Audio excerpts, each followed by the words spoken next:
तर मित्रांनो, आज आपण मनाचे श्लोक क्रमांक 51 मधील श्री समर्थ रामदास स्वामी यांचा सुविचार व त्यामागील अर्थ आणि बोध मराठी, हिंदी आणि इंग्रजीमध्ये जाणून घेणार आहोत।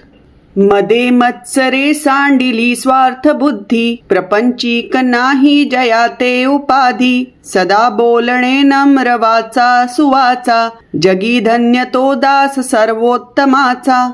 अर्थ मराठी। या श्लोकात रामदास स्वामींनी मनाने कसे आचरण करावे याबद्दल सांगितले आहे की ज्याने मद, मत्सर, स्वार्थ या सर्वांचा त्याग केला आहे, जो केवळ प्रपंचातच गुरफटून राहिलेला नाही, जो नेहमी नम्रतेने व मधुर वाणीने बोलतो, असा भगवंताचा भक्त जगामध्ये धन्य आहे। मित्रांनो, मद, मत्सर, स्वार्थ हे सर्व मानसिक विकार आहेत। हे विकार मनुष्याच्या बुद्धीला योग्य कार्य करू देत नाहीत व यामुळे आपल्याकडून अनैतिक कर्म घडू लागतात, ज्याचे अनिष्ट परिणाम आपल्याला पुढे आयुष्यात भोगावे लागतात। परंतु ईश्वराच्या सानिध्यात आल्याने व त्याचं चिंतन, नामस्मरण केल्याने आपल्यातील हे विकार हळूहळू दूर होऊ लागतात।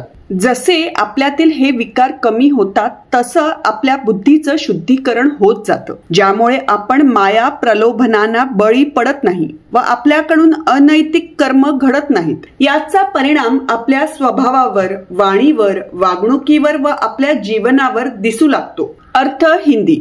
इस श्लोक में रामदास स्वामी जी ने मन को कैसा आचरण करना चाहिए इसके बारे में बताया है कि जिसने अहंकार, ईर्ष्या और स्वार्थ का त्याग कर दिया है, जो केवल संसार में ही उलझा हुआ नहीं है, जो हमेशा विनम्रता और मीठी वाणी से बोलता है, ऐसा भगवान का भक्त संसार में धन्य है। दोस्तों, अहंकार, ईर्ष्या और स्वार्थ सभी मानसिक विकार है। ये विकार मानव बुद्धि को ठीक से काम नहीं करने देते और इसके कारण हम अनैतिक कार्य करने लगते हैं, जिसके अनिष्ट परिणाम हमें जीवन में आगे जाकर भुगतने पड़ते हैं। लेकिन ईश्वर की उपस्थिति में आने से और उनके नाम का ध्यान करने से हमारे भीतर के ये विकार धीरे धीरे गायब होने लगते हैं। जैसे जैसे हमारे भीतर के ये विकार कम होते जाते हैं, हमारी बुद्धि शुद्ध होती जाती है, जिसके कारण हम माया के प्रलोभनों का शिकार नहीं होते और अनैतिक कार्य नहीं करते। इसका प्रभाव हमारे स्वभाव, वाणी, व्यवहार और हमारे जीवन पर दिखाई देने लगता है। अर्थ English. In this shloka, Ramdas Swamiji has talked about how the mind should behave. He says, one who has renounced ego, jealousy and selfishness, one who is not entangled in the worldly things, one who always speaks with humility and a sweet voice. Such a devotee of God is blessed in the world.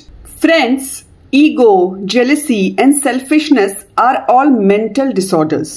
These disorders do not allow the human intellect to function properly, and this causes us to commit immoral actions. The undesirable consequences of such actions we have to suffer later in life. But by coming into the presence of God and meditating on His name, these disorders within us gradually begin to disappear. As these disorders within us diminish, our intellect becomes purified, due to which we do not fall prey to the temptations of Maya and we do not commit immoral actions. The impact of this begins to be seen on our nature, speech, behavior and our life. तर मित्रांनो, आजचा हा video तुम्हाला आवडला असल्यास हे संस्कार व सुविचार लोकांपर्यंत पोहोचवण्याकरिता तो नक्की शेअर करा आणि मैत्री दोस्ती कॉर्नर हे चॅनल जरूर सबस्क्राइब करा। धन्यवाद। राम कृष्ण हरी।